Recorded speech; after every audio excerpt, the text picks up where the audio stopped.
이 시간 우리가 함께 읽은 그 본문에서 영적 각성을 통한 진정한 부흥이라는 제목으로 하나님의 말씀을 전하도록 하겠습니다. 학개서를 읽으면서 이전에 들었던 대학생 때 들었던 이야기인데요. 정확하게 기억은 안 나는데 어렴풋이 떠오르는 이야기가 있었어요. 근데 거기다가 제가 이제 정확하게 다 기억이 안 나기 때문에 제가 좀 보태서 학개서를 읽으면서 기억이 났던 이야기를 먼저 하고자 합니다. 어느 시골 마을에 여름만 되면 홍수하고 때로는 또 가뭄이 막 일어나는 거예요. 마을로 흐르는 하천이 있는데 물을 수위 조절하는 그런 기능이 없으니까 비가 많이 오면 홍수로 인해서 농작물 피해도 있고 때로는 인명 피해도 생기고 때로는 또 어떤 해에는 또 비가 안 와서 또 극심한 가뭄으로 인해서 또 농작물을 또 얻지 못하는 그런 상황이 되니까 마을 사람들이 한 번 모였어요.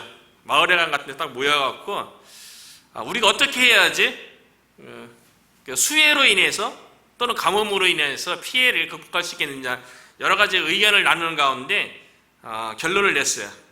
그 시골 마을 위에다가 커다란 저수지를 건설해 갖고 비가 많이 올 때에는 거기서 저수지에다가 다 가둬뒀다가 수위 조절을 하고 또 비가 안 올 때에는 저수지에 담아놨던 물을 흘려보내서 가뭄 피해로부터 극복하자고 좋은 아이디어라고 그래갖고 온 마을 사람들이 다 동의했고 너무나도 기뻤어요. 왜냐하면 이게 더 이상 홍수라든가 가뭄으로 인해서 커다란 저수지만 건설되어지면 그런 피해는 없겠다. 그래서 다 이제 들뜬 마음을 가지고 저수지를 짓기 시작했어요. 근데 저수지 짓는 게 쉬운 일은 아니잖아요. 돌도 주워와야 되고 흙 그리고 여러 가지 자재들도 또 구입해 와야 되고 처음에는 감격과 기쁨으로 마을 사람들이 참여하기 시작했어요. 그런데 시간이 지나다 보니까 이 저수지를 짓는다는 게 쉬운 일이 아닌 거예요.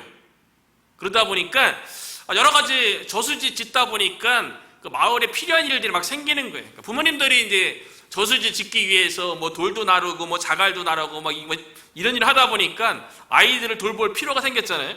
그래서 이제 아이들을 돌볼 수 있는 시설과 또 시설만 있으면 안 되잖아요. 또 아이들을 또 가르칠 수 있는 프로그램도 또 만들었어요. 그리고 이제 그 저수지를 짓다 보니까 효율적으로 일을 하기 위해서 그 저수지 근처에다가 또 식당을 짓고 거기서 근처에서 밥 먹고 일하자. 그런 의견 나와갖고 또 식당을 운영하는 또 그런 프로그램도 또 만들었어요. 그리고 또 계속 일을 하다 보니까 그러니까 노동이라는 게 너무 힘든 거예요. 그래서 우리가 좀 마음을 기쁘게 하고 또 서로 또 잘 알고 한 마음으로 저수지를 짓자고 또 서로 이렇게 교제할 수 있는 친교 프로그램도 만든 거예요. 그래서 일주일에 한 번씩 이제 단합대회 같은 것도 하고 놀이도 하고 그런 거예요. 그러다 보니까 또 이제 여러 가지 경제적인 또 재정도 필요하고 여러 가지 이제 어려움들을 겪다 보니까 저수지를 짓고자 처음에는 기쁨과 감격으로 시작했는데 시간이 지나다 보니까 이게 오랜 시간이 걸린다는 걸 알게 된 거예요. 그러다 보니까 어떤 사람들은 너무 저수지 짓는 일에만 몰두하다 보니까 내 일, 또 내 가족의 일이 소홀히 된 것 같으니까 나만 손해 보는 것 같은 그런 생각이 드는 사람들이 생기기 시작했어요. 그래서 몇몇 사람이 그 저수지를 짓는 그 일에 빠지기 시작해요. 그러다 보니까 서로 이제 이 일을 그 저수지를 완성하려면 전문가를 초청해야 된다. 그리고 더 그 마을에서 일손을 더 불러 모아야 된다. 여러 가지 의견이 나오다 보니까 그 저수지 짓는 일에 불평과 불만한 일들이 막 여기저기서 막 생기기 시작한 거예요. 그러다 보니까 사람들이 더 저수지 짓자는 그 목적에서 한두 명 사라지기 시작하다가 결국에는 시간이 한참 지나고 보니까요.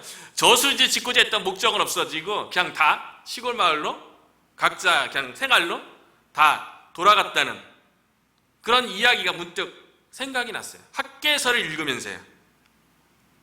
학개서는 그러니까 이스라엘 백성, 남유다 백성이죠. 남유다 백성이 바벨론의 포로로 잡혀가서 70년 만에 하나님께서 다시 예루살렘으로 귀환할 수 있도록 고레스 왕을 통해서 돌아온 거 아니에요?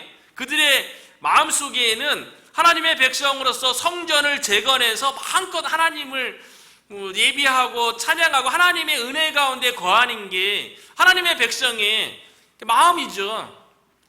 그런데 바벨론 포로 생활하면서 70년 동안 성전이 없는 곳에서 하나님을 한 번도 예비할 수 없으니까 그 영혼이 얼마나 갈급했겠어요. 그런데 하나님께서 70년 만에 다시 자기 고국으로 돌아갈 수 있는 민족들은 다 돌아가라는 고레스 측령회에서 수르바벨 총독에 의해서 한 5만 명 가까운 유다 백성들이 예루살렘으로 돌아왔다고요. 그들이 예루살렘에 돌아왔을 때 그들의 마음은 뭐냐면 하나님의 백성으로서 정체성을 회복하고 하나님의 은혜 가운데 들어가는 거예요. 그렇기 때문에 약 5만 명의 귀환한 유다 백성들이 예루살렘 성전부터 세우는 거였어요. 성전이 하나님의 백성의 정체성을 드러내는 거였기 때문에 예루살렘 성전을 짓기 시작했죠. 그게 1차로 돌아온 유다 백성들의 목적이었어요. 그런데 시간이 지나면서 그곳에 이미 거주하고 있었던 혈통적으로 피가 섞인, 이방인의 피가 섞인 사마리아인들에 의해서 우리도 끼어달라고 막 방해하고 막 공격하고 그래도 안 되니까 아닥사스다 왕에게 고발해갖고 결국에는 왕에 의해서 성전 재건하지 말라는 금지령까지 내려오니까 이 시간이 세월 동안 길어지니까요. 처음에는 예루살렘 성전을 재건하는 것이 그들의 목표였죠. 그런데 여러 가지 어려움들을 만나요. 공격들을 만나요. 그리고 정치적으로도 금지령이 내려오니까 이거는 지금 여호와의 성전을 짓는 시기가 아닌가 보다. 그렇게 이제 핑계를 대기 시작한 거죠. 마음이 이제 조금씩 이제 떠난 거죠. 우리도 그런 거 아니에요? 아무리 하나님의 감격과 은혜를 입었다 할지라도 하나님의 일을 하겠다고 막 시작했다가 하다 보니까 이게 뭐 일에 진척도 없고 또 주변에서 또 부정적으로 이야기하고 공격하고 방해하고 이런 일들이 생기면 이거 하나님의 뜻이 아닌가라고 우리들도 생각하게 되죠.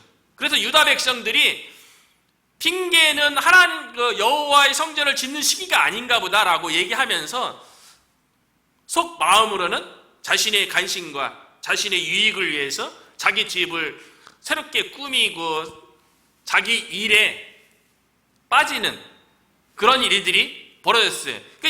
그러니까 예루살렘 귀환했던 목적이 없어지고 그냥 각자의 욕심만 남은 거예요. 유다 백성 가운데요.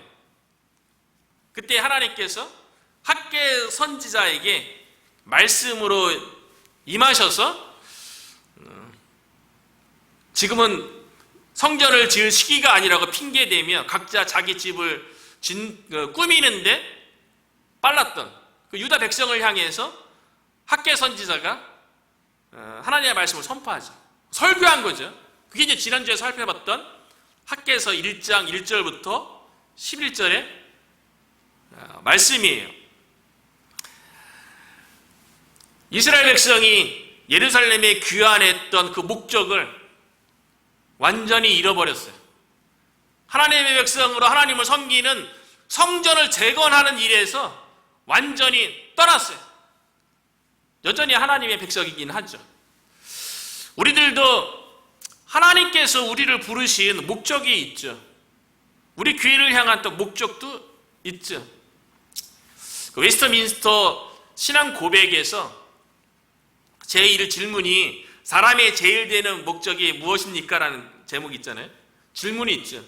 이거로부터 시작하는데 하나님께서 인간을 왜 창조했습니까? 인간을 만드신 목적이 무엇입니까? 하나님을 영화롭게 하고 또 하나님을 영원히 즐거워하는 거예요. 이것이 인간 존재의 목적이에요. 우리가 하나님의 자녀로 부르심 받은 그 목적 자체가 하나님께 영광 돌리고 하나님과 더불어 즐거워하는데 그 시간이 지나면서 하나님께 영광 돌리기 위해서 우리가 하나님의 일을 하는 거죠. 하나님께 영광 돌리기 위해서 영화롭게 하기 위해서 이 세상 가운데 복음을 증거하는 일을 해야 되는 거죠. 세상 가운데서 빛과 소금의 삶을 살아가야 되는 거죠. 그런데 시간이 지나면서 뭐 세상에 반대도 있고 세상에 또 장애물도 만나게 되고요. 그리고 우리가 하나님의 부르심 받은 그 목적에 대해서 뭐 성취도 없는 것 같으니까 그 목적에서 우리도 유다 백성처럼 좀 멀어진 것은 아닌가 그런 생각이 들어요. 그래서 사람의 제일 되는 목적이 하나님을 영화롭게 하고 하나님을 영원히 즐거워하는 건데 나 자신의 영광을 위해서 살고 나 자신의 즐거움을 위해서 살아가는데 그 목적이 있는 건 아닌가 이런 생각을 하게 된다는 거죠.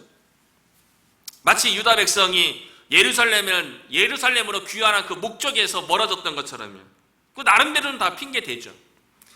우리의 삶은 어떤가 되돌아보는 시간이었던 거예요. 교회의 존재의 목적도 마찬가지죠. 왜 하나님께서 교회를 세우려고 하고 하나님께서 교회를 이 땅에 이 세상 가운데 존재해야만 하는 그 목적이 있죠. 예수님께서 우리를 위한 구원 사역을 다 완성하신 다음에 승천하시기 전에 마지막으로 말씀하신 것을 복음서 마지막에 다 보더라도 마태복음 28장에서는 그러므로 너희는 가서 모든 족속으로 제자를 삼아라. 이게 교회의 존재 목적이죠. 마가복음은요. 온 천하에 다니며 복음을 전파하라. 마가복음 16장에서 예수님께서 마지막으로 말씀하신 거예요. 사도들에게, 제자들에게 말씀하신 거죠. 누가복음에서는요. 마지막 24장에서 하나님께서 약속하신 것을 주실 때까지 예루살렘은 떠나지 말고 기다리라 그랬어요. 그게 이제 누가복음의 마지막인데 누가복음에 이어서 사도행전 1장에서는 그 하나님께서 약속하신 그 능력이 입히우는 성령이 임하는 걸 통해서 성령을 통해서 권능을 받으면 땅끝까지 이르러 내 증인이 되리라. 이것이 이제 교회의 존재 목적이죠. 요한복음은요. 마지막 20장에 보면 예수님께서 제자들에게 말씀하시죠. 아버지께서 나를 이 땅에 보내신 것처럼 나도 너희를 세상에 보내노라. 세상으로 보낸 것이 제자들의 삶의 목적이 되었고 오늘날 교회의 존재 목적이라는 거죠. 우리는 얼마나 그 교회의 존재 목적에 대해서 우리의 존재 목적에 대해서 우리는 얼마나 충실하라는 거죠.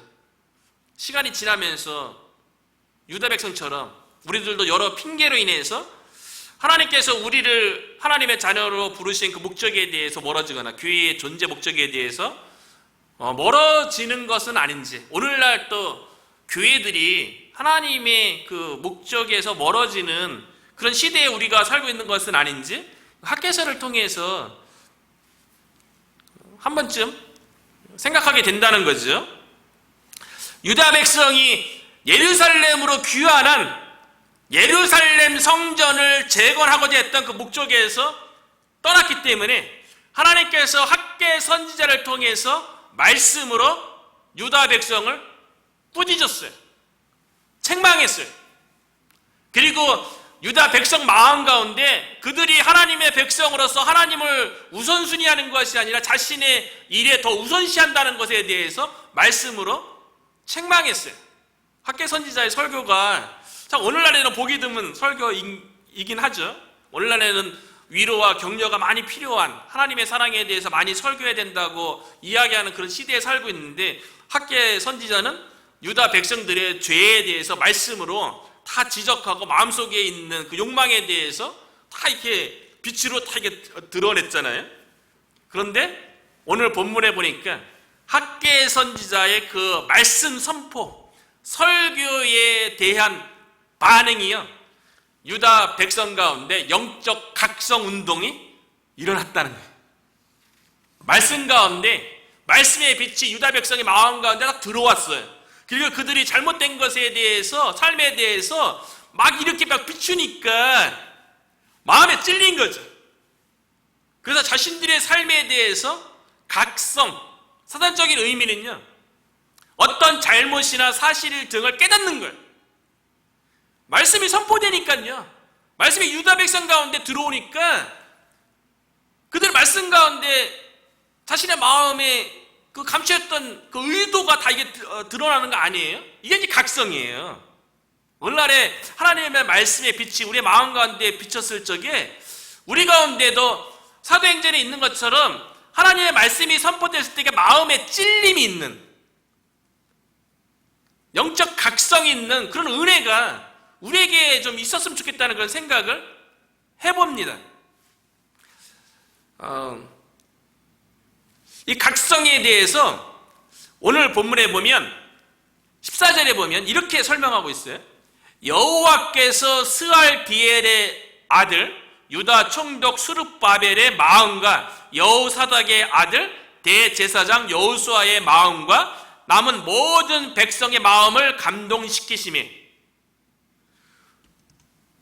스룹바벨은 그 정치적인 지도자죠. 그리고 여호수아는 종교적인 지도자죠. 그 남은 모든 백성들, 그 전부 그 다 예루살렘에 귀환한 유다 백성들에 대해서 얘기하는 건데요. 마음을 감동시켰대요. 그런데 원문상의 의미는 무엇이냐면 그 마음이라는 원래 히브리어가 있어요. 근데 그 단어가 이제 레브라는 단어인데 학계에서 쓰이는 이 마음은 히브리어의 마음에 해당되어지는 레브가 아니라요, 영에 해당되어지는 루하흐를 썼어요. 루하흐, 영이에요. 마음이라고 번역된 원문상의 의미는 뭐냐면 영이에요. 영어 성경에는 스피릿으로 되어 있죠. 더 스피릿으로 되어 있고요. 감동시켰다. 그러니까 마음에 우리가 감동될 때 있잖아요. 우리가 세상 이야기에서도 감동될 때도 있고요. 그 감동돼서 눈물을 흘릴 때 있잖아요. 누군가의 지극한 사랑이라든가 헌신이라든가 생명을 아끼지 아니하고 막 돕는 이런 행위 보면 마음이 감동되는 일들이 있잖아요. 근데 오늘 본문에서 이야기하는 마음을 감동시켰다는 것은 단순히 마음의 감동만을 얘기하는 게 아니에요. 감동적인 마음의 움직임 자체만을 이야기하는 게 아니에요. 이전 개역 성경에서는 흥분시키심에 이렇게 번역을 했었어요. 근데 여기서 감동시킨다는 이거 원문상의 의미는 뭐냐면 히브리어로 우루인데 각성시키다, 일깨우다, 분기시키다, 일으키다 이런 의미를 가지고 있는 거예요. 그러니까 스룹바벨의 영을, 대제사장 여호수아의 영을, 남은 백성들의 영을 각성시킨 거예요. 영어 성경에는 stirred up, 불러일으켜, 마음을 이렇게 불러일으킨 거예요. 각성이죠, 각성. 그러니까 원문상의 의미는 영을 각성시키심에, 영적인 각성을 일으키심에, 말씀을 통해서요 영적인 각성이 일어난 거예요. 말씀을 통해서요 영적으로 자신의 삶에 대해서 되돌아보고 깨달음이 생긴 거예요.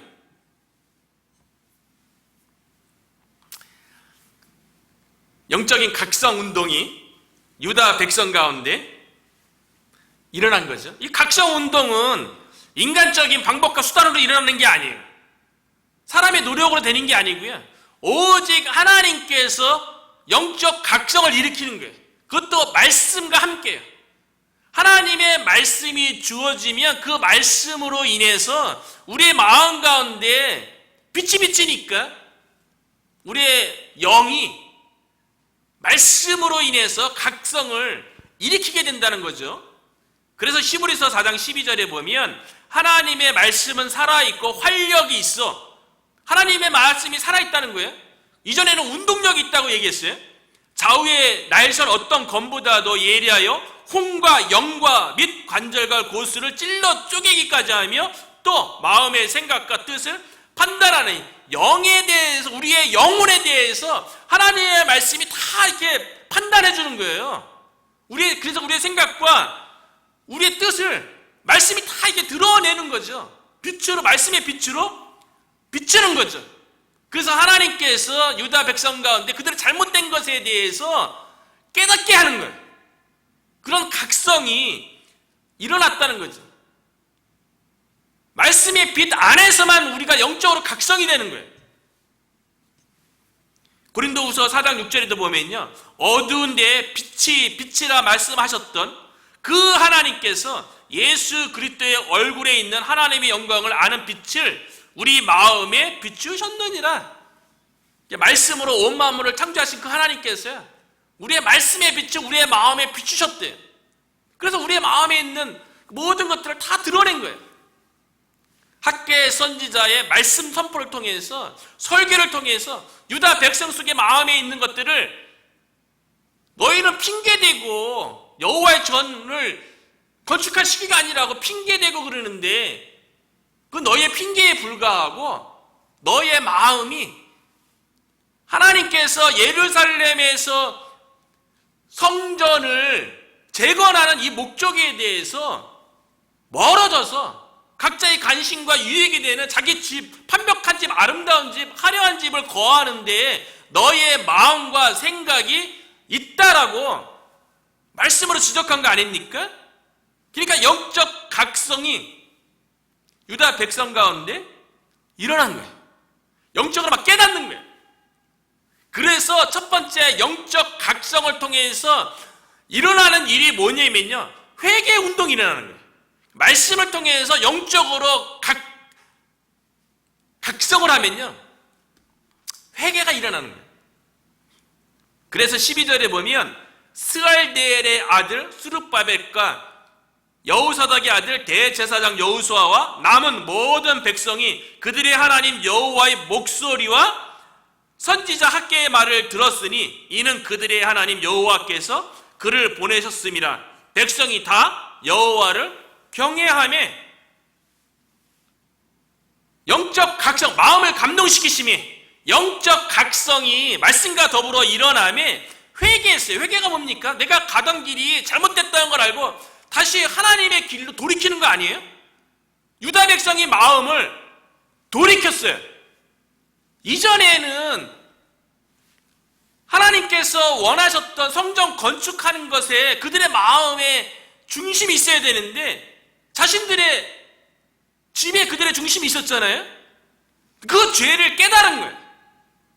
그래서 하나님을 위해서 그들의 생각과 마음이, 삶 자체가 완전히 하나님께로 돌아왔어요. 그걸 어떻게 돌아왔다는 걸 알 수 있냐면, 하나님께서 유다 백성을 부르는데요, 이렇게 호칭하는 것으로 바뀌었어요. 이전에 학개 선지자가 처음에 1절에서 11절까지 설교했잖아요. 하나님의 말씀이 임해갖고 말씀 선포할 때에는 그들이 하나님께서 원했던 일에서 벗어났잖아요. 그렇기 때문에 유다 백성에 대해서 하나님께서 뭐라고 호칭을 하냐면요, 2절에 보면 만군의 여호와가 이같이 말하여 이르노라. 이 백성이 말하기를, 이 백성이 말하기를. 뉘앙스가 느껴지십니까? 영어로는 these people이죠. these people. 이 백성들이. 하나님은 이스라엘을요, 유다 백성을 이 백성이라고 얘기한 적이 한 번도 없어요. 시내산에서 언약 맺을 때부터 이스라엘 백성을 뭐라고 불렀습니까? 내 백성이라고 불렀어요. 내 백성. 내 아들이라고 불렀어요. 그런데 하나님의 말씀에서 벗어나서, 하나님께서 기뻐하시는 일에서 벗어나서 각자 자신의 일에 바빠진 유다 백성을 향해서요, 하나님의 마음이 상당히 속상했던 것 같아요. 성전 재건하라고 예루살렘으로 귀환시켜줬더니 하나님을 위한 일 하다가 얼마 하다가 포기하고서 각자 자기 일 하고 있으니까 유다 백성에 대해서 내 백성이 아니라 이 백성이. 우리들에게도 자녀가 있잖아요. 근데 자녀에게 내 자녀라고 얘기하죠. 근데 만약에 제 3인칭으로 이 자녀라고 얘기할 때는 어떻게 되는 겁니까? 아들이 미울 때, 아들이 속썩일 때, 이 아들이, 이 자녀가 나의 아들, 나의 딸이라고 얘기하지 않겠죠. 왜냐하면 속썩이니까요. 미워하는 행동을 하니까요. 유다 백성이 하나님 앞에 미워하는 행동을 하니까 하나님께서 이 백성이라고 처음에 얘기했어요. 이 백성이 말하기를 여호와의 절을 건축할 시기가 이르지 아니었다. 하나님께서 기뻐하신 일이 아니라 핑계대잖아요. 그거에 대해서 그렇게 생각하는 백성에 대해서 이 백성이라고 얘기했는데, 학개 선지자의 말씀 선포를 통해서 영적 각성이 일어났어요. 마음의 감동이 일어났어요. 영의 각성이 일어났어요. 그래서 마음을 돌이켰어요. 그러니까 그 돌이킨 백성에 대해서 오늘 본문에는 12절하고 14절에 보니까요, 그 유다 백성에 대해서 남은 모든 백성이라고 불러요. 남은 백성이라고 불러줘요. 남은 자라고 불러줘요. 남은 자가 누굽니까? 우리가 엘리야 선지자의 이야기에서 보면 엘리야 선지자가 하나님을 향한 열심이 특심이었어요. 그런데 주변에 보니까 이스라엘 자손이 다 하나님을 떠난 것 같아요. 언약도 버리고, 그리고 뭐 선지자도 죽이고, 오직 자기 자신만 하나님 앞에 남았다고 그렇게 하나님 앞에 하소연했을 적에 하나님께서 엘리야 선지자에게 뭐라고 했습니까? 바알에게 무릎 꿇지 아니한 7,000명을 남겼다 그랬어요. 남겨뒀다 그랬어요. 남은 자 7,000명이 있다고. 바알에게 무릎 꿇지 아니한, 세상과 타협하지 아니한, 우상에게 무릎 꿇지 아니한 7,000명의 사람들은 하나님 앞에 세상이 아무리 악하고 우상 숭배가 만연하다 할지라도 오직 하나님만 바라보고 하나님 앞에 신실한 자 7,000명 있다 그랬어요. 남은 자. 하나님께서는 어느 시대든, 구약이든 신약이든 오늘날 시대든요, 하나님께서는 남은 자를 통해서 일하시는 거예요. 세상이 어떠하든 간에 하나님 앞에 신실한 자, 하나님께서 남겨둔 자, 남은 자, 하나님 앞에 신실한 자, 저와 여러분이 하나님 앞에 신실한 자로 하나님 앞에 쓰임받는 주의 백성이 되었으면 좋겠어요. 남은 자가 되어야죠. 세상이 아무리 어떻다 할지라도 우리는 하나님 앞에 신실한 남은 자가 되어야죠. 유다 백성이 하나님께로 돌이켰으니까 남은 백성이라고 얘기해 주잖아요. 신실하다고. 그 마음이 돌이켰어요.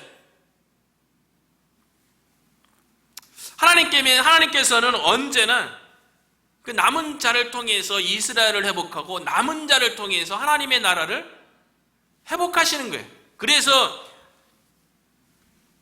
미가서에 보면 2장 12절에요. 미가 선지자가 이스라엘이 회복될 것에 대해서, 육적인 이스라엘뿐만 아니라 영적인 이스라엘이 누구를 통해서 회복되어질 것인지에 대해서 말씀하는데요. 야곱아, 내가 반드시 너희 무리를 다 모으며 내가 반드시 이스라엘의 남은 자를 모으고, 이스라엘의 남은 자, 하나님 앞에 신실한 자, 그 자를 모아서 이스라엘을 회복하고 영적 이스라엘을 회복하고 하나님의 나라를 회복하겠다는 약속의 말씀이에요. 유다 백성이 학개 선지자의 말씀을 통해서 영적 각성이 일어나서 회개가 일어났는데요, 하나님께로 돌이켰다는 것을 남은 자라는 하나님의 호칭을 통해서 알 수 있고요. 이 남은 자라고 호칭되어진 유다 백성이요, 12절에 보니까요, 그들이 철저히 회개했다는 걸 어떻게 알 수 있냐면요, 스알디엘의 아들 수룹바벨과 여호사닥의 아들 대제사장 여호수아와 남은 모든 백성이 그들의 하나님 여호와의 목소리와 선지자 학개의 말을 들었으니, 여호와의 목소리와 선지자 학개의 말을 들었대요. 영적 각성이 있기 전에는요, 하나님의 소리와 목소리와 선지자의 말을 들었던 게 아니죠. 자신의 마음속에서 나오는 욕망의 목소리를 들었죠. 그 세상 사람들이 이야기하는 그 목소리, 세상 주변 사람들이 말하는 그 말에 귀를 기울였죠. 그런 영적 각성이 일어난 유다 백성들이 회개하고 하나님께로 돌아왔다는 것을 호칭해서만 하는 것뿐만 아니라 삶 속에서 먼저 듣는 목소리가 세상의 목소리가 아니라, 자신의 욕망 속에서 들려오는 목소리가 아니라 여호와의 목소리예요. 그 선지자의 말씀이에요. 그러니까 유다 백성들이 회개 운동을 일으켰다는 걸요, 삶의 중심이 바뀌었잖아요. 이제는 자기의 유익과 관심이 우선순위였는데 이제는 하나님의 목소리, 하나님의 말씀이 우선으로 바뀌었어요. 그러니까 진정으로 영적 각성을 말씀 가운데 경험하고 삶 가운데 회개를 하는 사람들의 삶의 모습은요, 삶의 중심이 자기 자신의 관심과 유익이 아니에요. 하나님의 목소리죠. 하나님의 말씀이 되는 거예요. 그리고 삶의 현장에서는요, 그들의 하나님 여호와께서 그들을 보냈습니다. 백성이 다 여호와를 경외하며 삶 속에서, 이전에는 성전 지을 시기가 아니라고 하나님께서 기뻐함에도 불구하고 여호와 하나님을 두려워하지 않았는데요, 영적 각성을 통해서 회개하니까요, 삶 속에서 하나님을 경외하는 거예요. 두려움으로 섬기는 거예요. 내가 이 생각하고 내가 이 마음 먹고 이렇게 행동하는 거 하나님께서 어떻게 보실까? 마치 하나님께서 위에서 나를 지켜보고 있는 것처럼 하나님 앞에서 두려움으로 섬기는 모습으로 완전히 삶이 바뀐 거죠. 자기 중심의 삶에서 하나님의 중심의 삶으로 유다 백성의 삶이 완전히 바뀌었어요.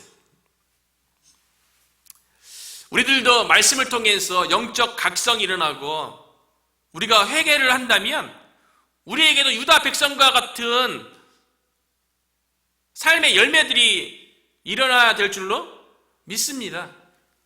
그래서 하나님 앞에 신실한 자로, 남은 자로 하나님 앞에 불림을 받고요, 우리의 삶 가운데 우리의 유익과 우리의 관심이 우선순위가 아니라 하나님의 목소리, 하나님의 말씀이 우선되어지고 삶의 모든 영역 속에서 하나님을 경외하는 모습으로,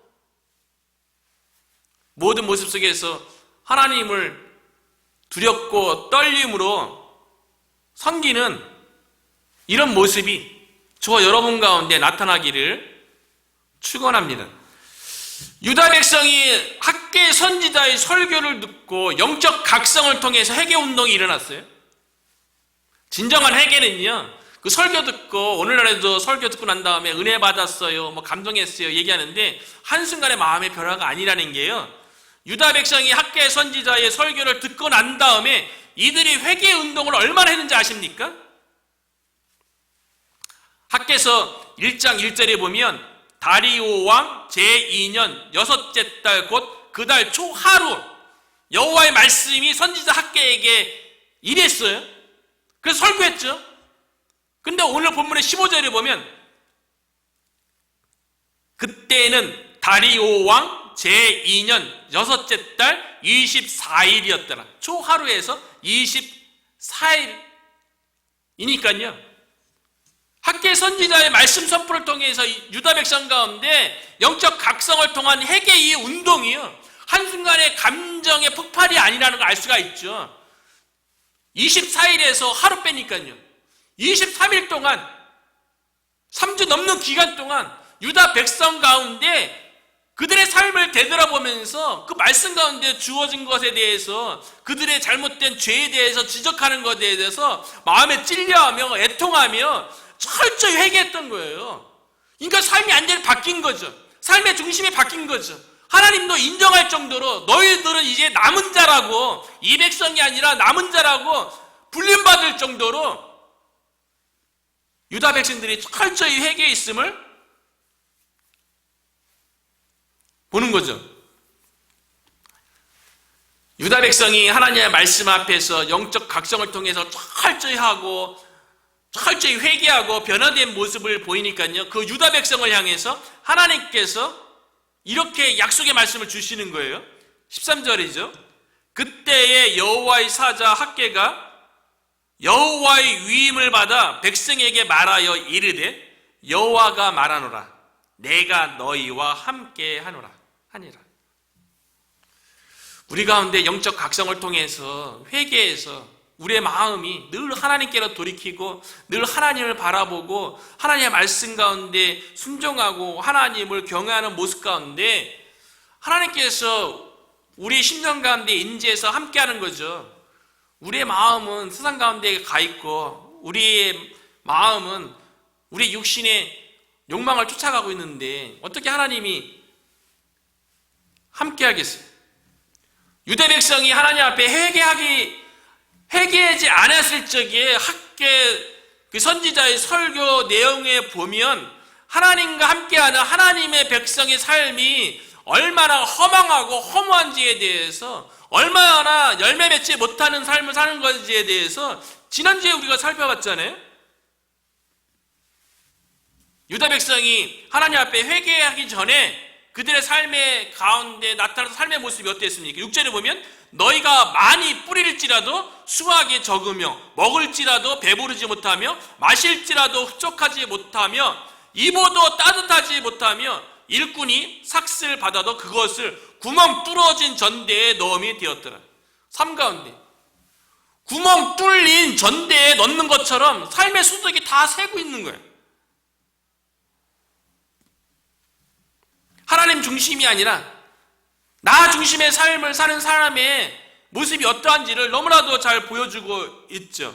그 9절에는 너희가 많은 것을 바랐으나 도리어 적었고, 하나님의 백성으로서 하나님과 함께하지 않는 삶이 얼마나 처참한지를 보여주는 거죠. 10절에도 보면 너희로 말미암아, 하나님 중심으로 살지 않는 유다 백성으로 말미암아 하늘은 이슬을 그쳤고 땅은 산물을 그쳤습니다.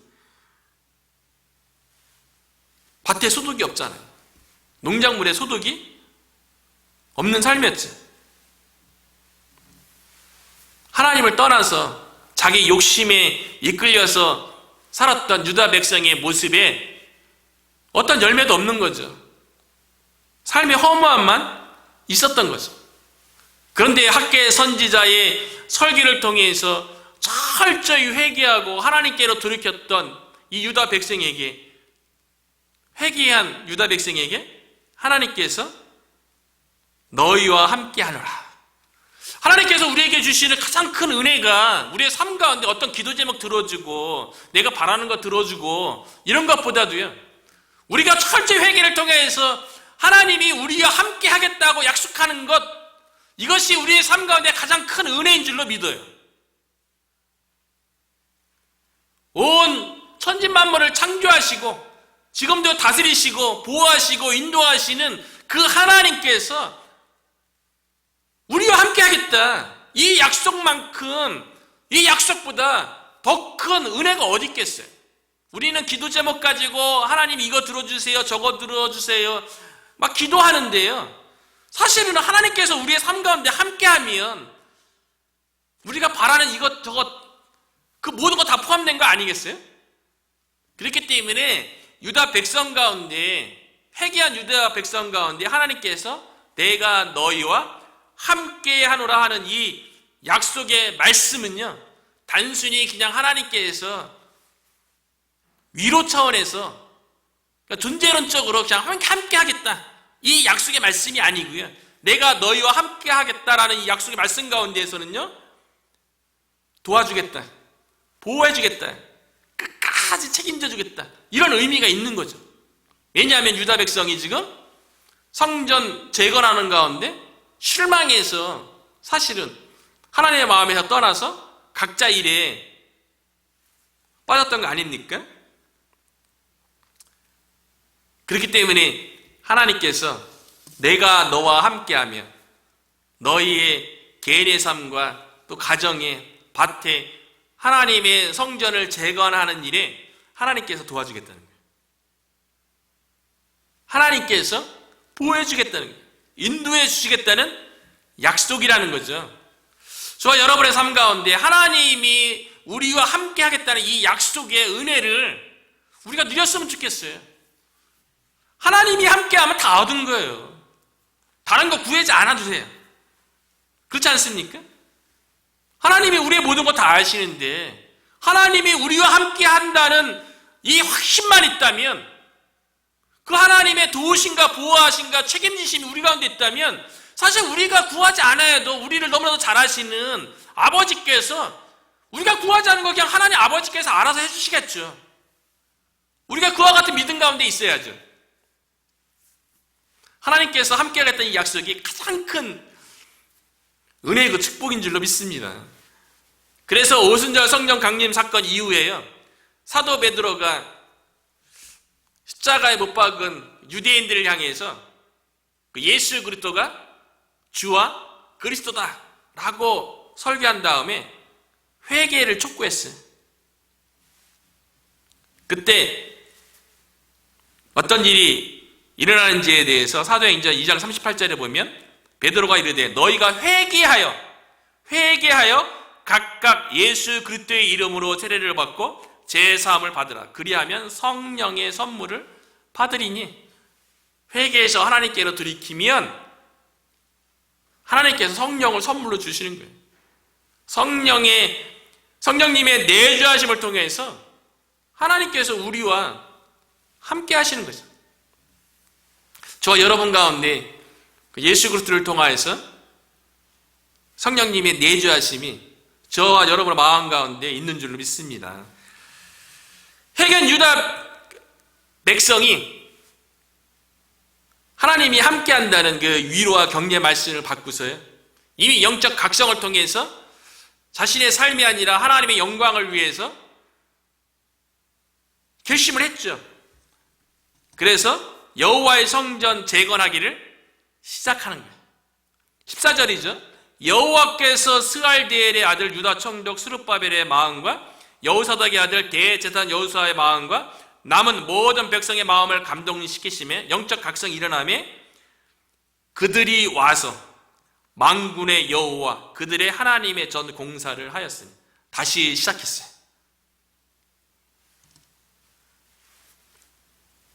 유다 백성이 학개의 선지자의 설교를 듣고 영적 각성을 통해서 회개하여 하나님께로 그들의 마음을 돌이킨 것밖에 없어요. 그리고 하나님께서 내가 너희와 함께 하겠다는 약속 받은 것밖에 없어요. 유다 백성이 예루살렘 성전을 재건하다가 사마리아인들의 공격과 방해, 그리고 정치적으로 성전 재건에 대한 금지령, 상황과 환경 바뀐 거 아무것도 없어요. 아무것도 없잖아요. 그런데 유다 백성들이 다시 성전 재건하는 일을 시작했어요. 왜냐하면 마음이 바뀌었거든요. 하나님이 함께 해주시겠다는 약속 가운데 하나님이 함께 하겠다는 약속, 그 확신이 우리 마음 가운데 들어오면 우리 가운데 오늘날도 일어나는 일들이 무엇입니까? 하나님을 향한 열정이 생겨요. 세상에 대해서 담대함이 생겨요. 우리가 하나님이 함께하는 성령 충만했던 그 초대교회의 사도들이 성령 충만해서 하나님이 함께 한다는 그 믿음 때문에 세상에 대해서 막 담대했던 거 아니에요? 그러니까 세상이 막 공격해도 예수의 이름으로 가르치지도 말고 예수 그리스도의 도를 전도하지 말라고 그렇게 얘기해도 그 상황은 복음 전할 수 있는 상황이 아니었는데 하나님을 향한 열정 가지고 담대함으로 세상에 나가서 복음을 전했던 게 성령 충만했던 사도들의 모습 아닙니까? 유다 백성이 회개하고 하나님이 함께한다는 확신 가운데 있으니까요. 세상은 여전히 성전 재건하는 일에 대해서 방해를 해요. 공격을 해요. 그 정치적으로 금지령이 풀린 게 아니에요.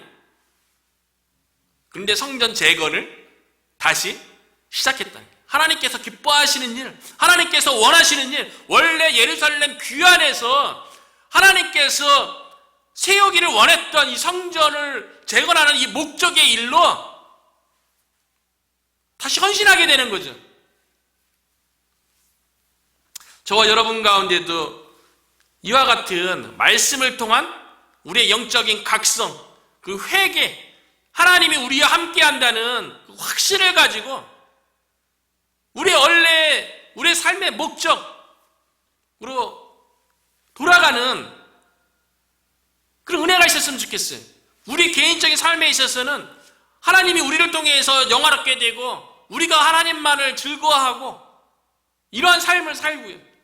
교회의 존재의 목적에 대해서는 이 세상에 나아가서 그리스도의 복음을 증거하고 모든 족속으로 가서 제자를 삼고 이와 같은 영적 각성 운동이 우리로부터 시작되기를 주의 이름으로 축원합니다. 실질적으로 인류 역사 속에 한 가지만 예를 들고 마무리하려고 하는데요. 미국 역사 속에서 큰 영적 부흥을 일으켰던 시기가 있었어요. 이것을 영적 대부흥 운동이라고 얘기하거든요. 1차, 2차, 3차. 뭐 4차까지 얘기하는 사람도 있고 역사적으로는 3차까지 얘기를 해요. 제1차 대각성 운동. 이 대각성 운동이요. 영어로 Great Awakening Movement. 1725년부터 1750년 사이에 조나단 에드워드하고요. 조지 위필드에서 뉴 잉글랜드에서 부흥 운동이 일어났는데 그 시발점이 뭐냐면 영적 각성을 통한 말씀을 통해서 그들의 삶을 되돌아보고 깨닫고 회개 운동으로 부흥 운동이 시작됐어요. 근데 그 부흥 운동이라고 얘기하지 않고 Great Awakening Movement를 영적 각성 운동이라고 얘기를 해요. 그래서 그 조나단 에드워드의 유명한 설교 중에요. 진노하시는 하나님의 손 안에 있는 죄인. 진노하시는 하나님의 손 안에 있는 죄인. 이라는 제목의 설교가 있어요. 회개를 촉구하는. 하나님을 떠난 죄인된 백성들에 대해서 하나님의 진노하는 그 손 안에 있다고 이 설교를 조나단 에드워드가 설교할 적에요. 교인들이 그 회개를 촉구하는 그 설교가 얼마나 강력하고 그 설교 가운데 성령이 임했는지요. 교인들이요, 마치 자신의 영혼이 지옥에 빠져들어가는 것처럼 너무 무서워갖고요. 조나단 에드워드의 설교를 듣던 그 교인들이 옆에 있는 그 지옥으로 떨어지지 않기 위해서 귀의 기둥을 붙잡았다고 그렇게 기록하고 있어요. 특별히 조나단 에드워드가 어떤 성령 운동이 한 게 아니고요.